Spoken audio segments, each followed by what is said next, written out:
everyone, it's Richard here again with this critical book by Dr. Grace Patterson. I'm reading the fourth chapter called The Impact. Again, it's my highlight, it's not the whole book, there is quite a lot of reading, so please bear with me. It's important stuff, so buy the book and get the details yourself. So, chapter 4, The Impact. I met a lady recently at an event we were running about NHS privatisation. She had travelled a long distance to come and speak with us, and she walked into the lecture theatre with the aid of a walking stick. This lady, let's call her Joan, told me that she needed a knee replacement and was in pain and was getting steadily worse all the time. She was getting very worried because she had been told that patients on NHS waiting list for knee replacements where she lived were over 2 years long. She'd also been told that she had the option to join a local waiting list of her choosing between several local hospitals, but that all of the waiting lists were equally long. Several people had suggested to her that she go private, but she explained to me that she had no money to pay for private healthcare. Joan didn't like to make a fuss, but she was finding things incredibly difficult, increasingly demanding. She had a lot of painkillers, but they had side effects, and she was worried about taking too many, or having to take stronger ones as time went on. She described how her knee operation was affecting her whole life now. Her mobility was impacted, and she was finding it harder and harder to get around. She could no longer do some of the things she enjoyed, which was making her feel low. She felt anxious and scared and incredibly let down by the NHS, which she had thought would care for her in her vulnerable moments.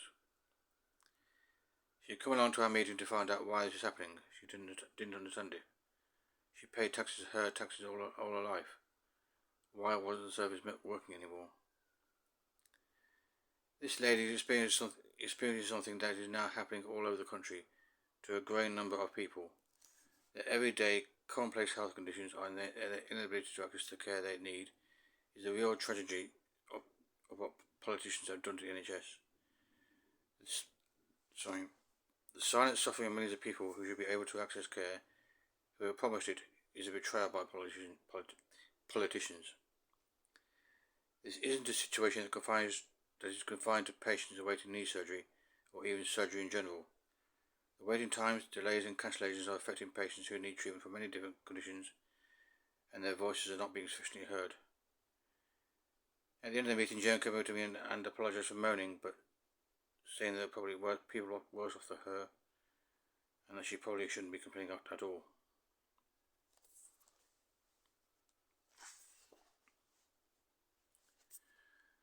We know that prolonged waits for treatment can lead to worse health outcomes for patients, and for some people the impact of this will be very serious. This is one of the reasons we have treatment protocols for various conditions. Very often, treatment is most effective if delivered within a specific time window. Such protocols are developed through the experience of experts and using the evidence base available. This is why, for example, patients who are suspected to have sepsis are given their first dose of antibiotics quickly. Healthcare protocols help to keep patients safe. The NHS is fortunate to have some of the most highly trained, competent healthcare professionals in the world, and the staff understand these protocols and do everything they can to stick to them. That's what the NHS target is all about too. They afford a framework to provide efficient, timely care for patients. Waiting for treatment isn't just a matter of convenience, it can be the difference between life and death for some big patients. And this, I think, reveals the starkest impact the politicians' decisions have had upon the NHS. The service has been crippled to the point that science cannot be adhered to. Healthcare professionals, researchers and scientists have made great strides in medicine during the 20th and 21st centuries. Our knowledge base is so rich, and the UK has contributed to so much of this. The NHS and the UK has contributed to much of this. The NHS has been part of this process of advancement and discovery over the past 75 years. We have experts and representative bodies who are knowledgeable about the best treatment available, the best techniques, and how to apply to save lives, to maximise quality of life, to maximise the health of our population. But those experts, those bodies with their rich knowledge base and expertise have been largely disregarded by this government in recent years. As the situation in the NHS has deteriorated, waiting times lengthening, hospitals creaking under pressure, any department experiencing overcrowding, many of the Royal Colleges have spoken up about their concerns regarding our failure to meet the targets. Eventually, after years of staff stating the facts and failing to be adequately listened to, the Academy of Medical Royal Colleges stated in a report in September 2022, the system is providing increasing proportions of care or services which are substandard, threatening patient safety, and should not be acceptable in a country with the resources that we have in the UK.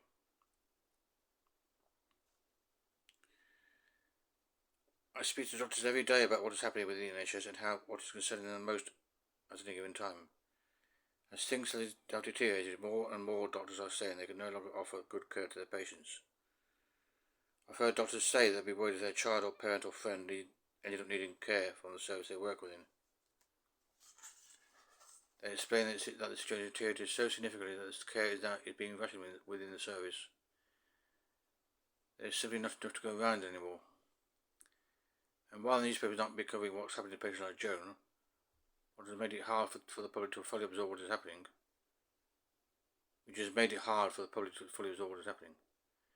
NHS staff are confronted with situations like hers day in and day out.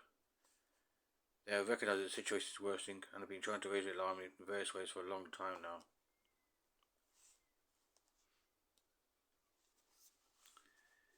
The situation is terrible for patients, devastating in many cases, and it's also terrible for NHS staff. Over the past few decades, as politicians have made stepwise reforms, exacerbated by the relentless austerity cuts of the 2010s, the staff have had to absorb these upheavals, enact the changes, and keep patients safe in a system that has been restructured again and again. At best, these changes have felt like arduous exercises in PR for one new government or another, trying to stamp its mark on the NHS. At worst, the reforms have caused chaos and cutbacks, the loss of staff members, and degradation in the service that staff are able to provide. Staff cuts, service cuts, bed cuts. As we got to the end of the 2010s, it felt like there was a growing disconnect between the behaviour of the government, which seemed to be undermining the service in any way it could, and the staff, who were desperately trying to hold the service together under more and more pressure. But when the pandemic hit, things got worse and still further for NHS staff. It opened up a great chasm in the differences in attitude and behaviour displayed by them and the government. This government failed to protect staff adequately, failed to listen to their concerns, and largely failed to support them through the most significant public health crisis the NHS has ever absorbed, while the staff shoulder the responsibility for the safety of the public. The EveryDoctor team was in close communication with a large number of frontline doctors throughout the pandemic, gathering up-to-date information in order to support and advocate for NHS workers and their patients. The first issue that came to light was the lack of safe PPE provided for many UK healthcare workers. PPE was in short supply because of poor planning by the UK government, despite having run a simulation called exercise called Operation Cygnus in 2016 to explore the UK's readiness to tackle a similar threat to COVID-19. We were able to piece together information about the types of PPE that were available to clinicians in the early days of the pandemic. While doctors working within intensive care units were generally being provided with safe PPE, many of the NHS staff working in community settings were not prioritised. We heard about doctors who were sent a single box of gloves for a GP practice with 50 members of staff, along with one box of single-use flimsy blue surgical masks. GP had to go to hardware stores and fashion PPE out of whatever was available. Some of the PPE that sent to GPs even as to date that had new use-by stickers stuck on over the top of old ones, which looked like it had been intentionally done. Doctors were terrified and yet carried on going to work to do whatever they could to keep their patients safe. Certain memories stand out. I remember being sent a photograph of one GP's family standing at a dining table making visors out of perspex sheets in a makeshift production line. I remember a photo of one of our GP members inadequately protected in a plastic apron as she drove out to home visits for her sickest patients at the height of the crisis. Doctors within our network shared information about what they were doing, fashioning PPE from whatever came to hand. Sanitary towels stuck to plastic laminated sheets to make visors. Perspex sheets brought in from local hardware stores. People having to go through old cupboards in offices in NHS hospitals and using whatever they found, ordering things off the internet, or along with kind people local to them who had 3D printer or ran the design technology department in the school to help create some of the makeshift equipment. Anything really.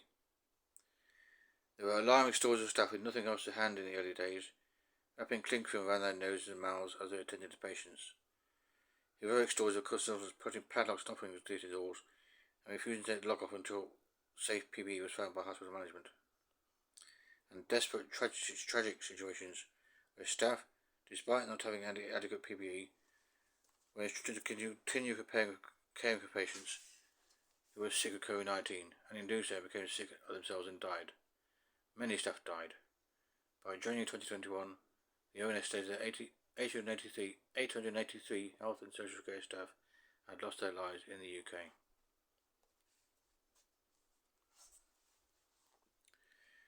Soon, even the doctors working in the intensive care units started to struggle with supply. On 18th April 2020, The Guardian reported the words of Robert Jenrick, the Housing, Communities and Local Government Secretary, who had spoken about this at the government's Saturday press conference. He said, "Supplying in some areas, particularly gowns and certain types of masks and aprons, is in short supply at the moment.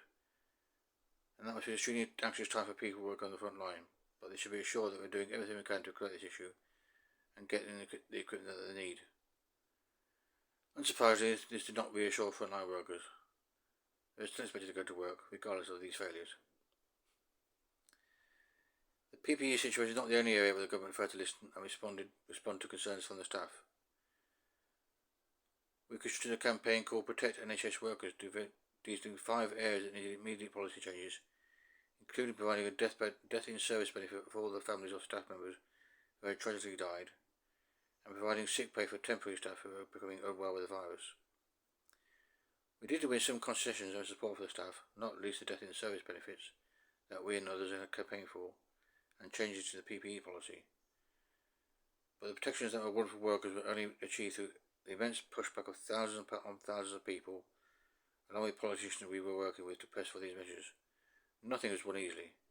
It felt all the way through the pandemic as if the government was doing the absolute minimum to support NHS staff, or maximising the press opportunities to make itself look good.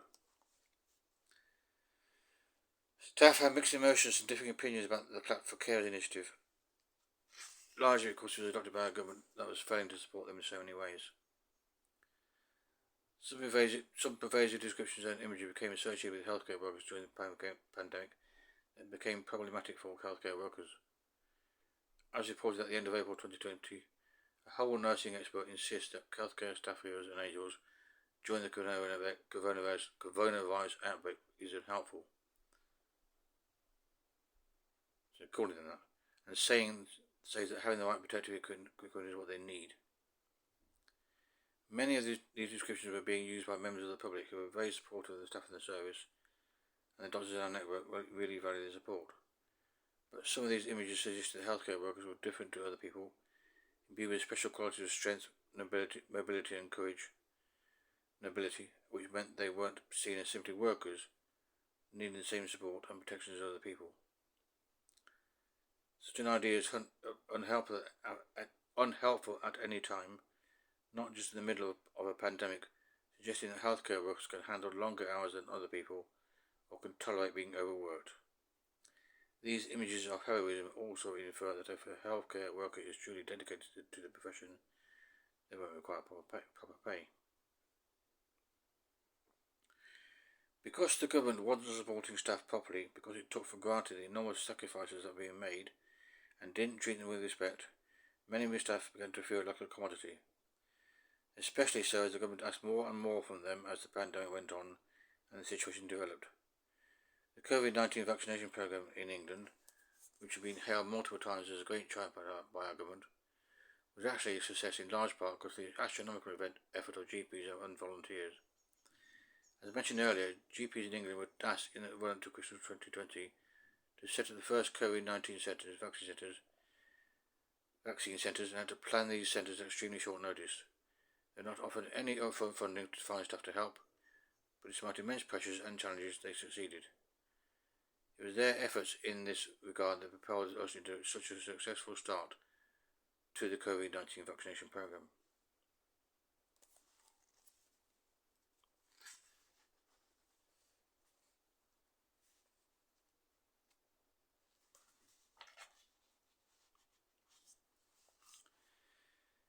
GPs did this alongside caring for their patients as normal. Despite much misinformation to the contrary, they have cared for the patients all the way through the pandemic. They have been on the front line of this emergency just like all other frontline workers, and in part because they are inadequately protected, many GPs have died of COVID-19. At the beginning of the pandemic, they were asked to remove telephone consultations for the majority of their patients. As the Guardian reported on 6th March 2020, in a significant policy change, NHS bosses want England's 7,000 GP surgeries to start conducting as many remote consultations as soon as possible, replacing patient visits with phone, video, online or text contact. It was GPs in many cases who pushed back against this policy and maintained face-to-face contacts with many of their patients all the way through the pandemic, whether they felt that it was in the interest of patients to do this. Some patients are happy with telephone consultations. These can be quicker and easier for them than a trip to the GP surgery. And during the pandemic, many were reluctant to leave their houses for fear of catching COVID-19.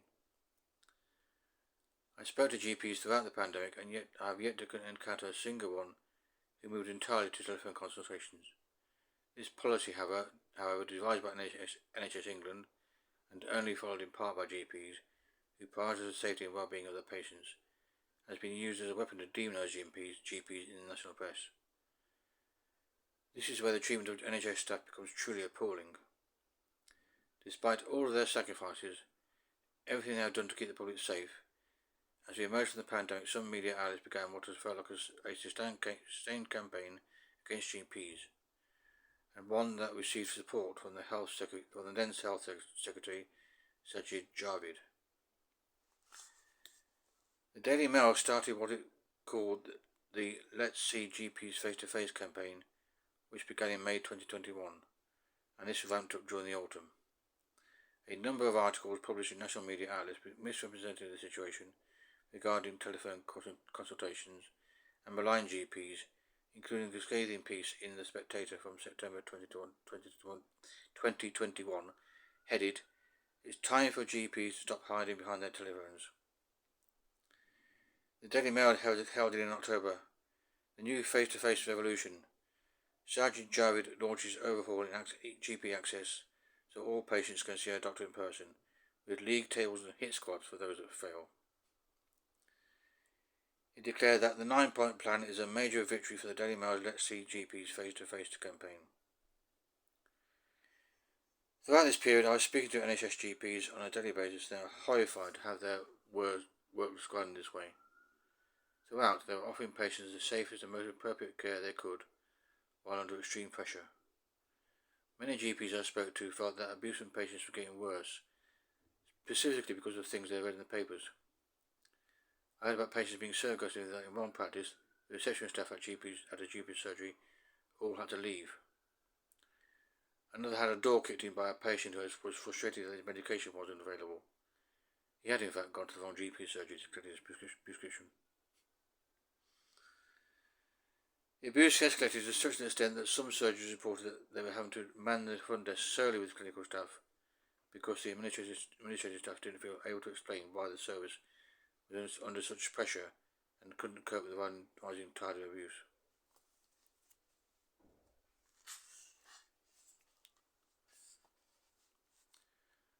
One might wonder what the motive would be to scapegoat staff at such a pressured time for the health service. Cynically, one might suspect it could have had something to do with the Advancing the Health and Care Act 2022. The controversial legislation has further fragmented the NHS in England and has increased the powers of the Secretary of State for Health and Social Care to intervene in local healthcare decision making. By deflecting negative attention onto GPs at such a pressured time, politicians perhaps avoided some of the scrutiny they would have received for this bill. However, the abuse did not stop when the bill received royal assent and was implemented, and it seems likely that this scapegoating of NHS GPs is part of a wider trend, denigrating NHS staff in a bid to deflect or divert attention from the government's own failing towards the NHS. Staff have been treated terribly by this government, taken advantage of, misrepresented, underpaid, and starved of the support they were desperately needed during the worst crisis the NHS has ever faced. The situation continues to worsen. We are now facing a situation where we are missing almost 10% of the entire NHS staff workforce in England, and it is no surprise that staff are leaving in droves.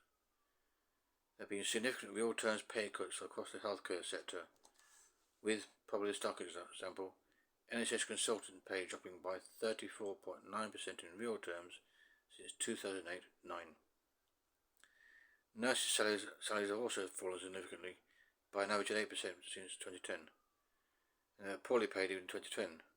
Their incredible skill and expertise undervalued, so their pay has dropped from a much lower starting point. The situation is appalling.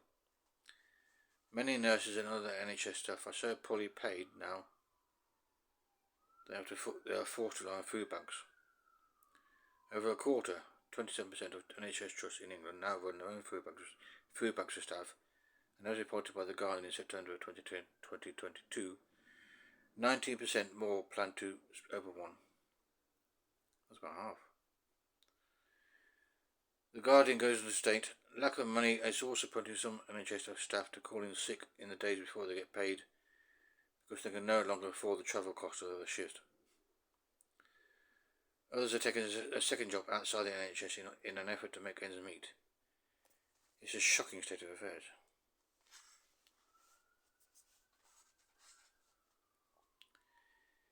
It came as no surprise when a Health Select Committee inquiry was published in June 2021 that revealed widespread burnout across NHS staff.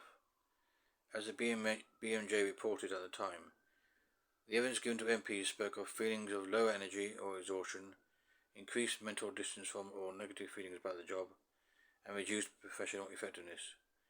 It went on to state, Jamie Hunt, committee chair, said, workforce burnout across the NHS and care systems now presents an extraordinarily dangerous risk to the future functioning of both services. Many staff are simply unable to endure anymore and are leaving. The Observer reported in February 2022 that in the preceding year, 400 NHS staff members have left their jobs in England every single week. This isn't the career many people thought they were entering into.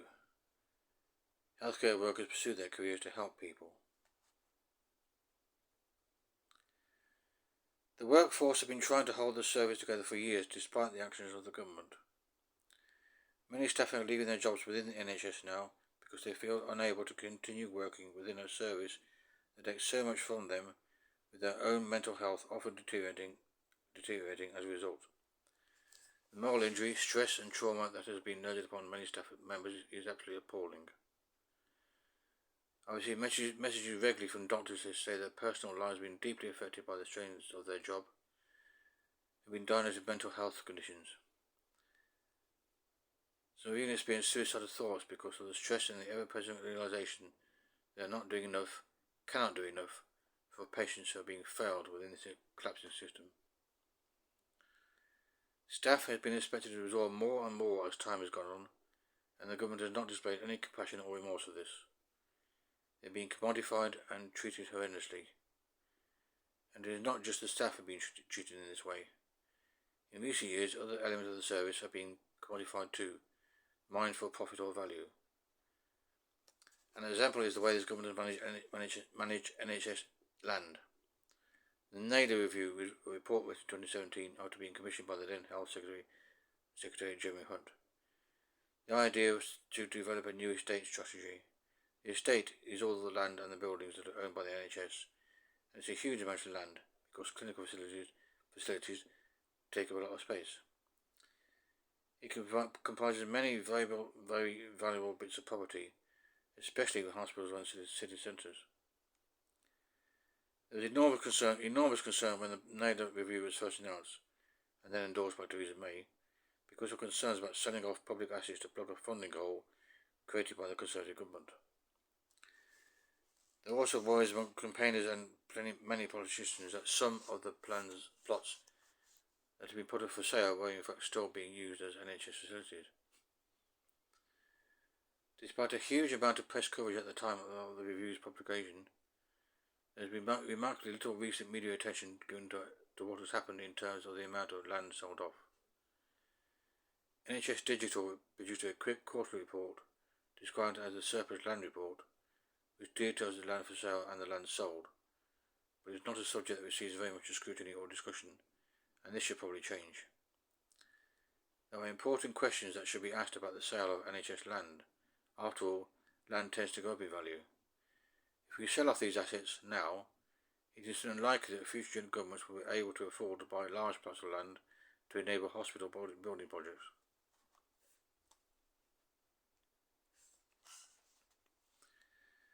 As well as the bricks and mortar and the very land that the NHS operates on, there is the issue of patient data.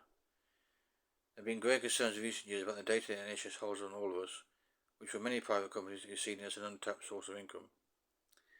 It raises all kinds of ethical questions about privacy and consent. The Financial Times conducted an analysis in 2021 of the NHS Digital Data Release Register over the past 5 years, and in its reporting it stated that the analysis raised concerns over potential conflicts of interest and a lack of transparency about what happens to the data after it is shared. It explained that most of those accessing the data do so for planning and research purposes, and are organisations such as councils and universities. But 13% of the total number of recipients were commercial organisations, including pharmaceutical companies. As described by the Financial Times, critics argue that patients are often unaware of the NHS's data sharing practices, and even if they withhold consent, it can be difficult to prevent their data from being disseminated externally.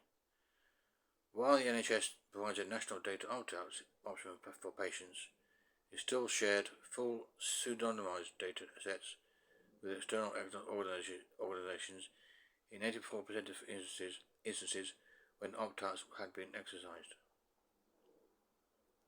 Basically not anonymous data, despite opting out.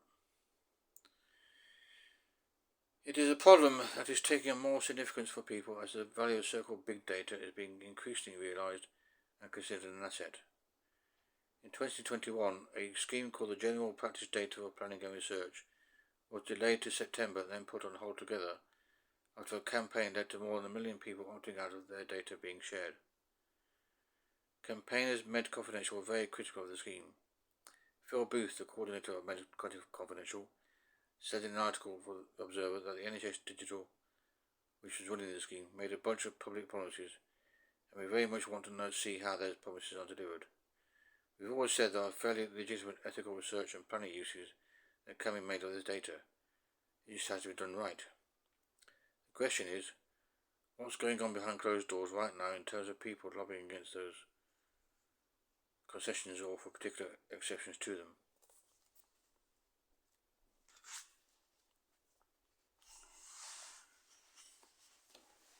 And so the impacts of this government upon the NHS are laid bare.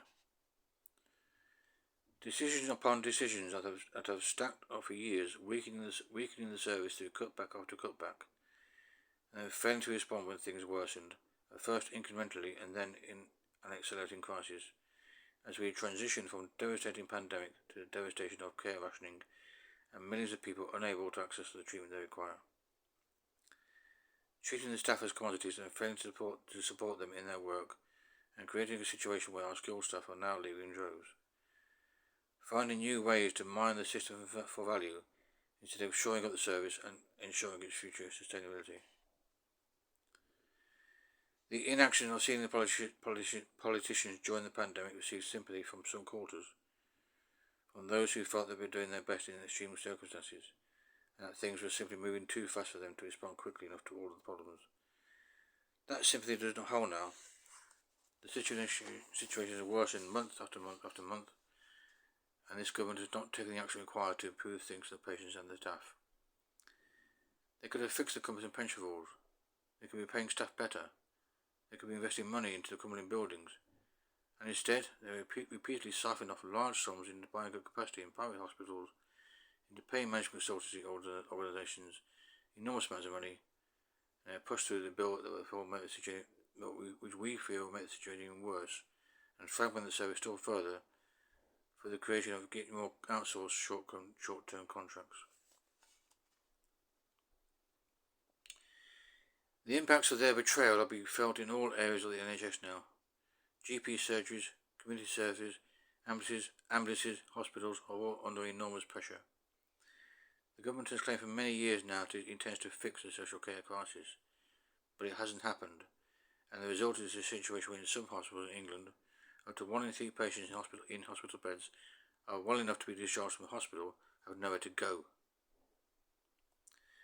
The flow of patients to a hospital is affected by this. A&E staff cannot admit from patients from A&E into hospital walls as quickly as they would like to, meaning that A&E departments are being extremely crowded. Ambulance bays fill up, with paramedics hoping to hand over the patients to A&E staff, but unable to do so, often for hours at a time. And all this means there are fewer ambulances on the road, available to pick up the next patient who needs emergency help. Ambulance waiting times are routinely missing the safety standards that have been set. When a patient needs emergency treatment, if for example they have suffered a severe fall or have symptoms that indicate they could be having a heart attack or stroke, it is imperative that they can access healthcare quickly and safely. This, after all, is what the NHS promises to do, and this is what the government has been entrusted to provide for the public. Politicians, this particular government, have been given endless policy suggestions and advice from many healthcare leaders, and much of this has been ignored. There are measures that could have alleviated the situation and made people safer. For instance, if the government had chosen to pay NHS staff better, it would improve the recruitment and retention of highly skilled workers, helping to avoid the current huge staffing gaps. The situation that the politicians have created, the inability of millions of people to access the care they need and that they are promised, is now forcing many to use private health care. A report from Engage Britain, which The Guardian reported on in September 2022, showed that 10% of all UK adults had turned to the private sector in the previous 12 months, and of those, over 2/3, 63%, did so because they faced long delays or could not access treatment on the NHS. I myself have been forced to use private dentists because there are no NHS ones available anymore. I don't like paying for them, I don't like being forced to pay for them, but I have to get treatment. It's ridiculous and very, very annoying.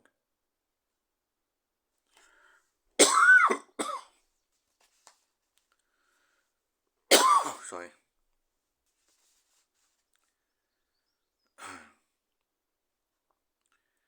At the moment, around 13% of Britons have medical insurance. It's likely that this figure will rise given the current situation.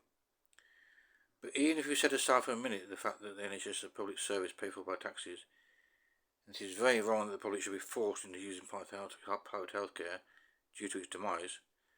The private sector itself does not have the capacity to absorb the current burden of illnesses among UK citizens.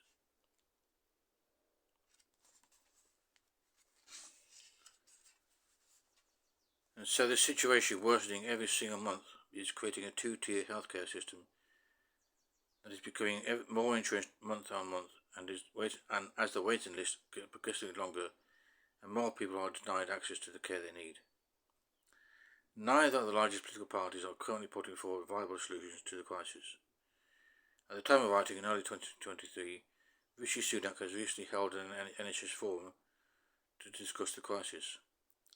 He invited representatives from the public and private sectors to the meeting, including many NHS leaders, but the outcomes, which include plans for diagnostic hubs and virtual wards, are unlikely to be implemented at the speed or scale required to really tackle the situation head on. And judging from the feedback of lots of doctors within our network who have been discussing this, the solutions put forward will put the onus on current staff to do even more work. We're in the middle of an extraordinary crisis. We need more radical ideas than this. The situation needs to be treated as an emergency, not one requiring a solution in the medium to long term, heaping yet more pressure upon staff who are already struggling to cope under unbelievable demands. The best way to approach this crisis will be to support staff, pay them properly, reward them for doing extra hours, sort out their pensions, and provide them with adequate mental health support. The NHS's ability to cope with all of this comes down to its staff. Sorry.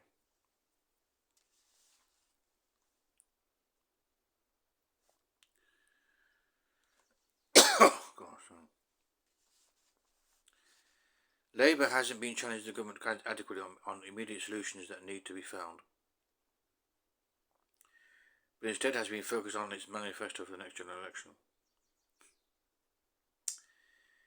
It is putting forward a plan to drive down waiting lists by turning to the private sector. As mentioned above, the private sector is unlikely to have the necessary capacity to achieve this goal.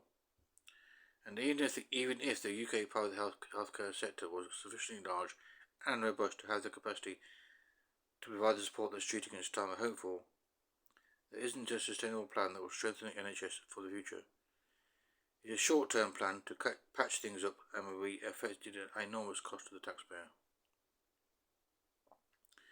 In short, neither of our major political parties is coming up with a plan that is properly invest in the NHS's future, that strengthens the service for the long term and focuses squarely on the three principles that underpin the service. It will be much more challenging, of course, to invest in the NHS and properly build up the service to offer comprehensive healthcare, free to all, at the point of use, with equal access for all. But this is ultimately what the public wants. Many public polls have been run into various aspects of the NHS and the public's opinion of the service, and the polls consistently show that the public wants the service to continue. One such example is the Survation poll that was run in 2020 for the think tank We Own It. The results show that 76% of the public wanted the NHS to be reinstated as a fully public service, and only 15% of the respondents wanted the NHS to have continued involvement of private companies. There is a sense now that the public is waking up to the impacts of everything the politicians have done, continue to do, and wish to do in the future. 20 years ago, 10, 5 even, campaigns would talk about the future impact of what the politicians were doing, but it wasn't palpable to everyone because they weren't struggling to access healthcare themselves. When campaigners raised concerns about privatisation, about the answers of NHS services to be run by private companies, or talked about the impact of the PFI debt, many people struggled to understand their concerns. I wasn't aware of the implications myself until about 6 or 7 years ago, and I was working within the service myself, witnessing the situation day in and day out. But things are different now. You can sense, speaking to people online, that the public mood is changing, that large numbers are waking up to the impacts of politicians upon the NHS. Even if a person isn't on an NHS waiting list themselves, or hasn't recently experienced a very long wait at an A&E department, the chances are they'll know someone who has, a friend or a relative, a loved one who is struggling to access the care they need, and this has an impact on people. What the politicians have not accounted for how it feels to be unable to access healthcare. It weighs on people's minds, it worries them, it is frustrating and terrifying, it causes huge anxiety. People are living with symptoms that haven't been explained to them, pain that isn't being properly alleviated, and for many they're getting worse and they're not getting any answers. All this is layered on top of what other problems they've been having, other problems that have been left them feeling unsupported within our society. There have been significant cuts to school budgets, which is impacting on the experience that children, parents and teachers have in our schools.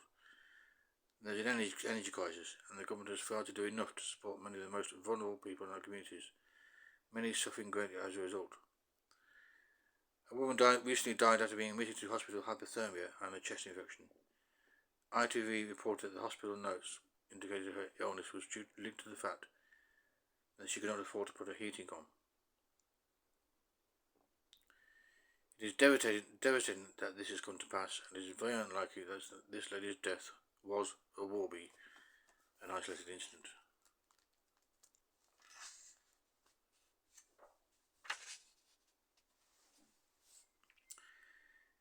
This government has utilised various tactics to ascribe blame to others, to divide and conquer between staff and patients. For example, in its treatment of GPs, or earlier, of junior doctors during our contract dispute in 2016. At times this has worked because of the power of various media outlets and their campaigns waged in relation to particular staff groups.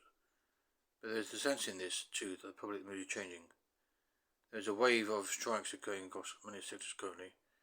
Numerous disputes involving workers in different UK industries, rail, postal workers, nurses, teachers, ambulance drivers and others too. Junior doctors are being balloted as a strike to fight this. And of course they are striking now.